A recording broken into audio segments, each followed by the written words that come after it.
And take a look here on your screen. We're going to take you over to LaPoynor Independent School District. Go ahead and take a look here at this.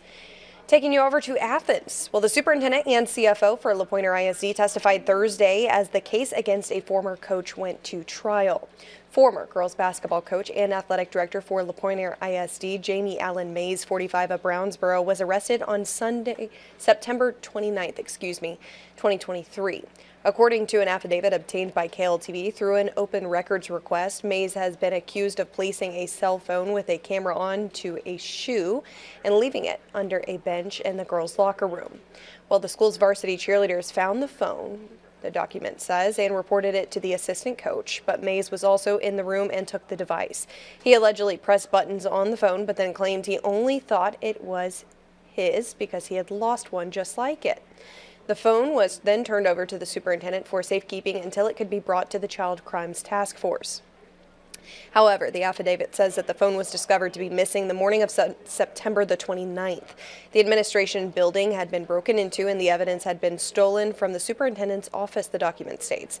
Trial for Mays began before Judge Mark Calhoun on Tuesday in the 3rd District Court.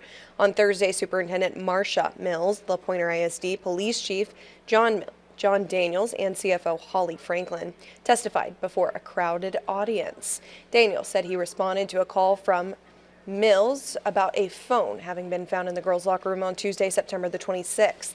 The superintendent, CFO, assistant coach, and Mays were all present, Daniels said. He also called in a digital forensic investigator from the Henderson County Sheriff's Office, but the investigator wasn't able for the case until Monday of the next week, October the 2nd.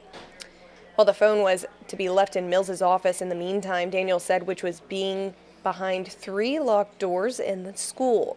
He claimed only the 5 people listed knew where the phone was placed. On Thursday, September the 28th, Daniels and Mays came into Mills's office distraught, saying he hadn't slept because he and his wife had been looking through old phones that they had, and he realized then that the phone found in the locker room matched the one he had lost. The shoe the phone was found in had been kept in Mays' office, and he turned it over to the chief at that time. Later that same day, Daniels said, Mays came to his office acting very frantic, asking, "What are they going to do to me if they think it's my phone?" The next day between 7 and 8 a.m., Daniels said he was called in and was told that there may have been a break-in. He said he had arrived to find the back door of the administration building had been left unlocked. The second door had been pried open, and the superintendent's door had been apparently kicked open. The chief brought evidence to go with his testimony, including the shoe and the phone. Franklin took the stand next. She said she was being present in the morning that the break-in was discovered. She had claimed based on security footage that she had 100% had no doubt in her mind that the person on the film was Mays, based on his build and the way that he had walked. She said she was also there after the phone was found when it was brought to the office by both coaches. Franklin said that the phone could be opened through fingerprint and that Mays tried to open it at that time using his thumb, but it didn't work. Franklin agreed that Mays was all out of sorts and very worried on Thursday. Furthermore, she said that the size of the shoe in evidence matched the shoe she had ordered over the years for Mays when buying supplies for the team. She alleged Mays admitted to deleting a video off of the phone. The state then called a retired administrator from LaPoynor ISD who had served as CTE and curriculum director in 2023 to 24. The admin said Mays came looking for her in the office multiple times on that Thursday after the incident, asking her about things that weren't her responsibility.